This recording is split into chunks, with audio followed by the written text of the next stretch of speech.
The flippening has occurred, but instead of Ethereum flipping Bitcoin, it actually was just Gemini flipping Coinbase in the iOS store. But more on that in a second. Welcome to Cryptocurrents, the weekly podcast of people working in crypto and blockchain, talking about crypto and blockchain. It's everything you need to know with no FOMO, no shilling, just relevant information and make you better at crypto. Think of us like the perfect charcuterie board. We're different every time, but every time it's fantastic. I'm your host, Vince, and today I'm joined by our resident degen, Kale from the Encrypt team. What up? And Katya from the Mu team. Hey, Vince. So we'll talk about this silly little flippening, and I'm glad I got a few giggles out of you for that intro. So I definitely thought that was a good one. But let's actually zoom out and talk about some macro stuff, starting with the U.S. announcing that we're going to start putting GDP data on the blockchain. And so talk to me about this. Is this just kind of words as wind situation, or is this actually good for crypto? I, for one, think it's good for crypto. That is a non-monetary use of the blockchain. Like, it's not just finance, it's actually about data and transparency. So if they can do it, I think that's great. But what are your guys' thoughts about it? Well, it's just, I think at this point, it's just the Secretary of Commerce kind of kissing the president's hand. Ring. Yes. About, because I think the exact reported words were, we are going to put GDP on the blockchain because you are the crypto president. And so I think this is far from being actually put into action. But I also believe that once they talked about that, they said, and then we can do it for all the departments, like all the government data can be on the blockchain, which honestly, if it ever came true, would be very exciting, because that was one of the things that in the early days, of blockchain can solve this. This was one of those things, if you can see, this is like the HOA and a budget. And if you could see exactly where your tax dollars are going, that could put to bed a lot of the conversations in suburban neighborhoods all around America in terms of like where the tax dollar is actually going. You could go and check, you could go and see. But I think it would be a huge undertaking, because they are saying we could put it on the blockchain. So if you pull a number out of a hat or out of wherever they're pulling it and put it on the blockchain, that doesn't mean anything. That just means that they said that was the number and now it's on the blockchain. Like, for it to be actually transparent and trackable, it would have to involve all the departments having all of their finances really on the blockchain, so you could follow the money. And that would be just immense. So I think it's a great, in good spirit, but I don't know how doable it really is. Yeah, I agree with you. I think they're just going to pick a number out of a hat and be like, yes, the GDP for 2025 was $12 gajillion. Put it on the blockchain. Put it on Ethereum. You can't change it. You can't change it. Sign the message. Mint an NFT. Mint an NFT. Yeah. NFT it. I've mentioned this before slightly in past episodes about like how I think crypto and AI are gonna like fuse somehow. And crypto. I like that little wiggle you did with your hand. Yeah, I'm thinking of Dragon Ball Z right now. Yeah, there you go. But yeah. So I think ultimately this is kind of like you said, Vince. It's cool to see something on the blockchain that isn't like directly financial. Like, this is past data. This is data, putting it on the blockchain, like data that already happened, and we can see it now. It's on the chain. It's on chain. So I think that this can be a first step towards bringing more data on chain, and just the more the merrier, in my opinion. And the idealist in me, I can see this, if everything ends up going perfectly. Instead of like hosting data where we do now, where it's like very cheap for AI to use, and then you can have an AI spend like so much energy just for it to be like hello and reply hello back to you. So I think having data cost more in the future can like help control AI. So AI can't just like access unlimited amounts of data and do whatever it wants with it. So yeah, it's cool to see. I think that this is like a first step towards that, even if it's going to take another decade or two. Yeah, it's cool to see other things being put on chain. I just think it's going to be funny when, like 1,000 blocks but later they're like, oh, we have to update the GDP. It turns out that we made some wrong calculations. So then this is the new one. Fork. Oh Like no, it's just gonna be forks and forks all over the place, Oh, GDP man. forks. Do-overs. Yeah. So I mean, I'm hopeful that anything that's a non-financial use case, I think, is interesting to watch. But I think at the end of the day, you're right. This is a kissing the ring moment where they're just like, you're the crypto president, so we gotta crypto the crypto without any actual like insight as to how they're gonna do that. But let's take a detour across the pond, shall we? Where the EU is speeding up stablecoin plans, and weirdly, they're considering Ethereum or Solana, which is kind of bonkers to be like maybe Solana. Well, that thing is still in beta; it breaks. Like it kind of shows you that maybe the EU doesn't have it all together when it comes to crypto. But talk to me about stablecoins, specifically in the EU, Katya. Well, this is more or less hearsay, but I think it is probably valid that they weren't expecting so soon for the Stablecoin Act and related legislation to pass in the US. And so the pressure is on them because the US dollar, the actual dollar, the fiat dollar, dominates fiat currencies, and most stable coins, like 98%, I think, of stable coins now are USD, tied to the USD. So the domination is real, and I think it's putting pressure on them to do the euro stablecoin. But I do think it's really interesting that allegedly they're now considering public blockchain, because I think earlier when they were talking about CBDCs, they were, like most other countries or nations and banks and whatever, talking about a private chain. But now the argument maybe is that a public a stable euro stablecoin on a public blockchain will give more direct access to anybody in the world. But the concern, of course, is that now if they do that, now they're invested, they have skin in the game for a public blockchain like Ethereum or whatever, and they're invested in what happens to the blockchain, and there's more incentive to manipulate the blockchain, etc. I mean, proof of stake, like there's ways to kind of to try, both with proof of work and proof of stake, there are ways to try and manipulate the blockchain and get more control over it. But I mean, I think it's fair, and I think if the US doesn't turn right back around within a few years and just repeal everything stablecoin related that they've done, there's pressure on the rest of the world to compete with the US dollar in the blockchain space with the US stablecoins. So. Yeah, I read something interesting once that was talking about the fall of empires, and it's like, the Roman Empire fell but became the religious heart of the world, right? With the Vatican and all of that. And then they're like, the English Empire kind of fell out of domination and became the financial heart of the world. And then I think the US has kind of taken that over with the Wall Street of it all.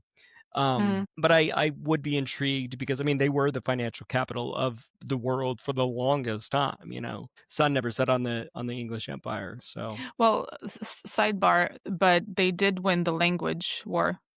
English is the language of this planet for all intents and purposes. So very true. That's funny, Vince. I thought you were about to say America is about to fall and we're going to become the capital of something else. I was like, where are you? I mean, we'll be the war capital. Like, I mean, probably we are the war tribe. That's why we like to fight each other. That's why we like to fight everyone else. We are the war tribe.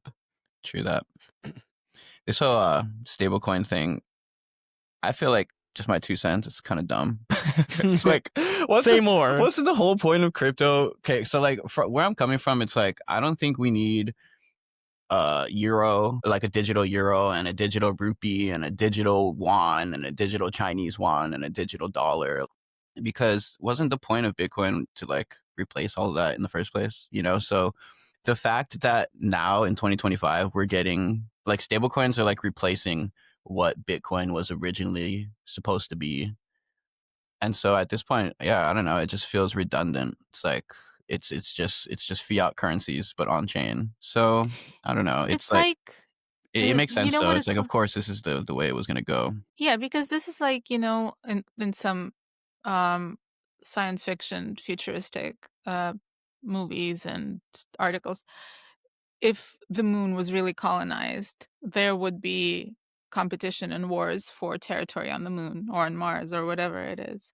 So this is like that. This is just another territory where now there's competition for control, whether it's mining or stablecoin dominance or whatever. And that's Yeah, just it's what like happens. It's cyberspace. just, yeah. So, like, I think to banks and governments and other financial forces, it's just a place where to establish dominance, and so that the more room, zero, what's the game? Zero, Zero sum? zero sum game. Zero Oh, sum oh, game. The more space you take up, the less left for others, right? So, Yeah, uh, that makes sense. and it's sad because I agree with you. I think the original ideals of crypto included that, like, not everything needs to be a zero sum game. Like, there can be synergies that and incentives that work to improve the standing of everyone in the space, but that's not what's happening. That's not the reality right now. Yeah. it was funny when you said the Zero game. I almost went Horizon Zero Dawn, and that's a video game joke.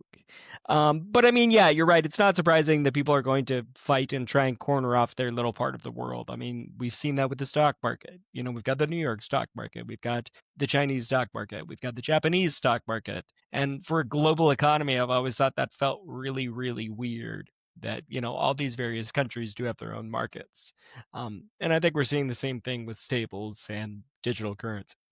Everyone's just trying to carve out their own little thing in Sure. case they win.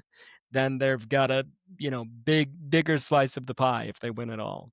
True. I do That wonder makes if sense. like bringing real world assets on chain is going to kind of uh, get rid of all of these various different stock markets, right? If I can buy Chinese stocks on chain and I don't have to have a brokerage account with, well, I don't even know what brokers are over there, and so something like that could really see some interesting exposure and maybe knock down some walls.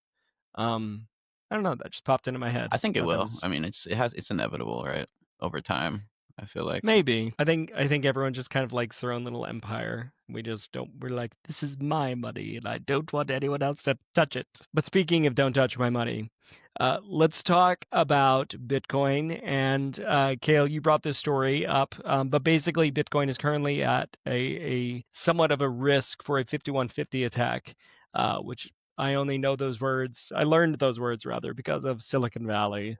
Yeah, wait, isn't So 5150 anytime I like see, a legal thing, a legal term? no, I have no idea. I just know that Silicon Valley was the place where I heard it first. But talk to me about this story. Kind of read me in on it. Right. So I don't even know where to begin. So Bitcoin is a proof of work network, right?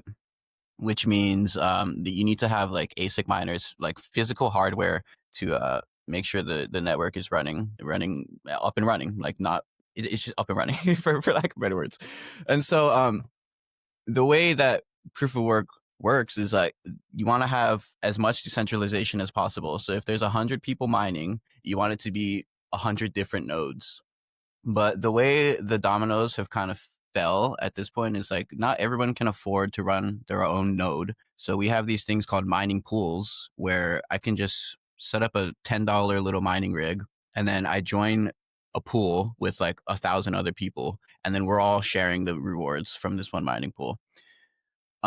Long story short, there's a bunch of mining pools, and at this point, 2 mining pools have gathered enough hash power, basically, that it's over 50% of the total Bitcoin network hash power.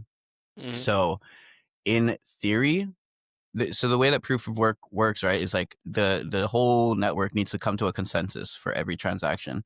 And so, in theory, if these people own over half of the network, they can manipulate transactions and do things that aren't necessarily real because they're influencing the network with majority of the votes, essentially.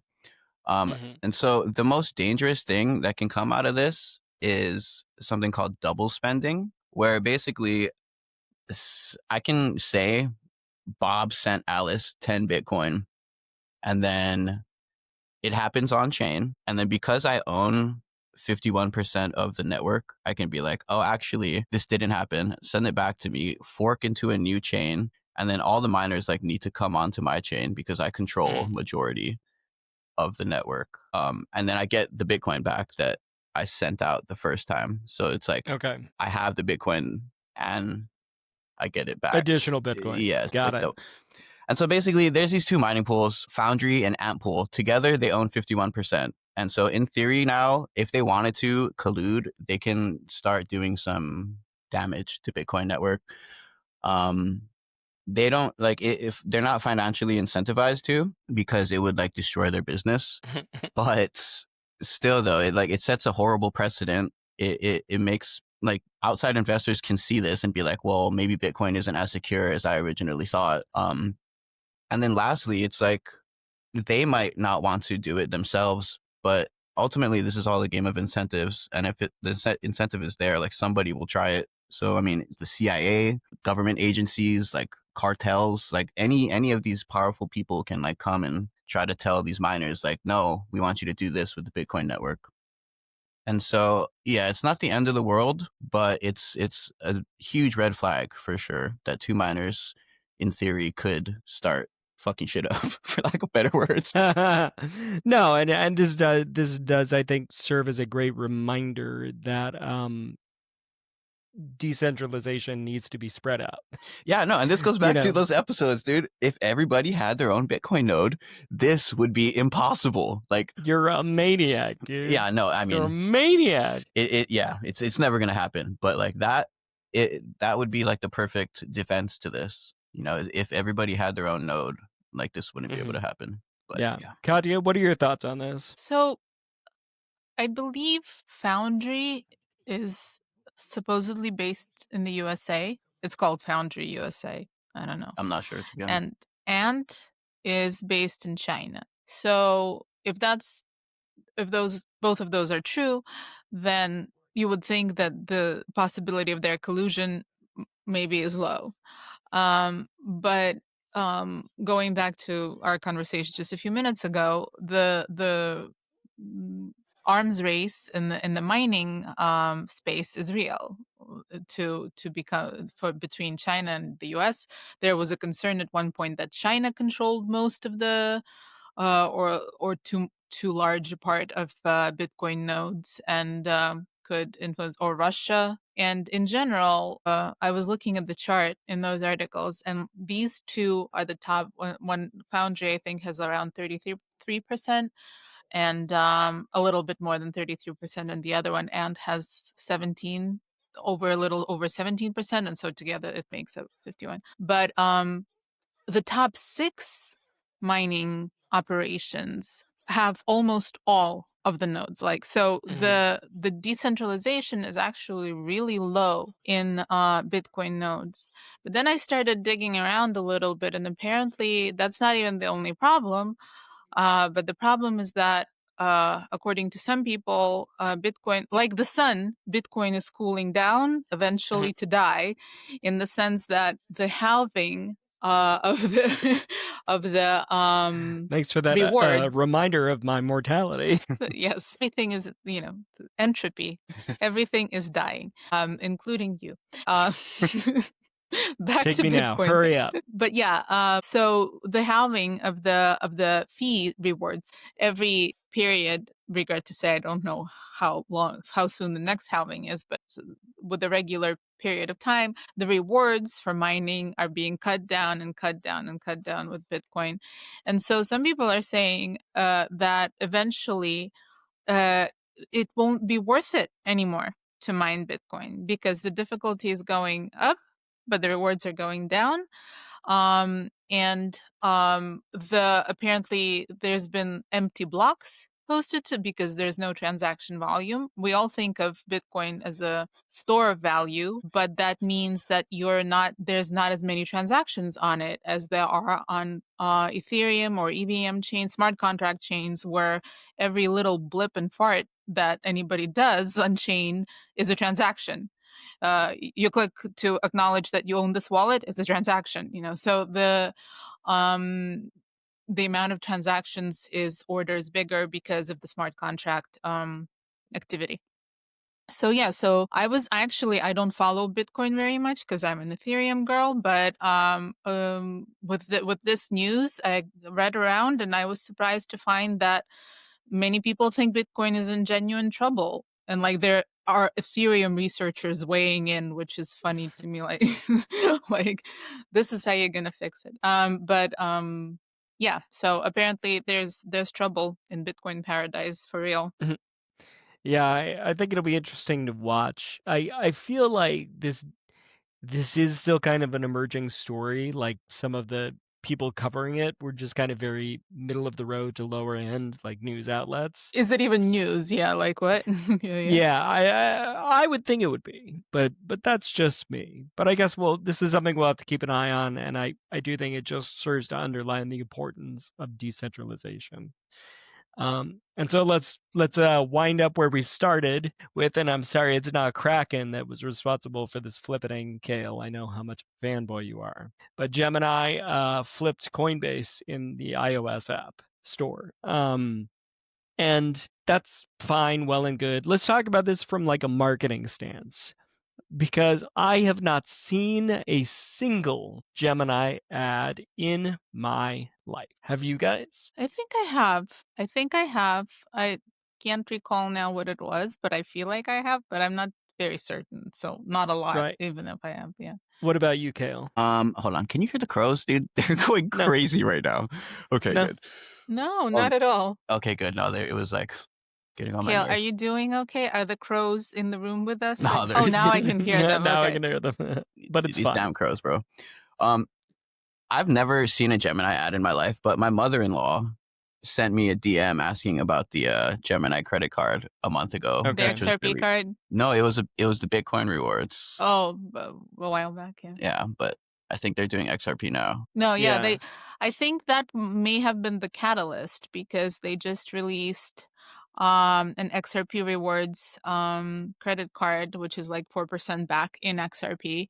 And they're implementing the stablecoin, the new RUSD, RUL is anyway, the Ripple stablecoin. So and they're really leaning into the Ripple army. So maybe And that's kind of got to be the only thing that I think is moving the needle, because like, we see Coinbase advertising on the Super Bowl, on TV, on everywhere they can. Like they are a powerhouse when it comes to like ramming marketing down people's throats. And so I just wonder, is this like Gemini just taking advantage of a small community to get those numbers up, and then it'll just immediately go back to obscurity? I think I can't remember the last not time I thought about obscurity. Gemini. I mean, yeah. I mean, they are a player. Like you can't deny that. It's not obscurity. Well, But okay, I do hold on. think Rank the players then, because I'm intrigued by this. Because like, once Kraken, you're out of the top Coinbase. 5, yeah, Kraken, Coinbase, Crypto.com. well, Coinbase, Robinhood, because I do count Robinhood as a crypto for sure. platform. So and again, from the U.S. perspective, because I am in the U.S., so True. But Coinbase, Robinhood, I guess Binance, Kraken, but Gemini also. Like I don't know, what am I This missing? is a Like in different the top zeitgeist then. 5, 6? No, yeah, why not? I wouldn't, but I mean that's me. But they're going to IPO, and that's another thing. Ripple is like financing a big part of their IPO, so it's all insider football or whatever. Insider football. That's not the phrase, is it? What is it? Yeah, Insider. No, it's absolutely insider football. Oh, okay. Insider football henceforth now. And insider football, henceforth and forever. I can't tell if you're making fun of me. I don't even know. But you knew what I meant. You knew what I Right. meant. You're the one who always uses sports metaphors, never having applied your hand to any sport equipment ever. That is true. That is very Yeah. true. But Right. I think it's interesting. Kale, talk to me about this. What are your thoughts? I mean, I've never really been a huge centralized exchange guy anyway. The only one I really use is Kraken. I feel like the only reason this is happening for Gemini is because of the XRP rewards that they recently introduced. Because otherwise, yeah, it's like this is supposed to be Coinbase. Like Gemini doesn't flip Coinbase. So I mean, yeah, I don't think this is gonna be long Again, lasting. we have to remember that the flippening is of the app. The volume is still orders I'm bigger sure on Coinbase is still No, yeah, For this sure, is yeah. just the app. And Yeah. I think it's one of those things like, oh, I'm going to download it and get some rewards. And then once that, it's like we've talked about projects doing like incentives to boost things, and then users go over there for the incentives, but it doesn't mean that they are staying or continuing to use the product after they have taken advantage of the incentive. So I think it's one of those. I'll get excited when they release ETH rewards. Mhm. Then I'll get the credit card. I mean, I would have to. I haven't like really looked into the credit card, like what the percentage cash back is, or like any of the things. But no, yeah, I think if anyone can try and capture momentum of something like this, I think it's going to be a game changer. And I just don't think they're positioned to capture this momentum. I think this is a one-off little marketing stunt that they kind of fell backwards into, and they're like, "Great, we're winning," and then they're just going to go back to the 7th slot or wherever I would put them. Go back to losing money. Yeah, pretty much. But you know who's not actively losing money?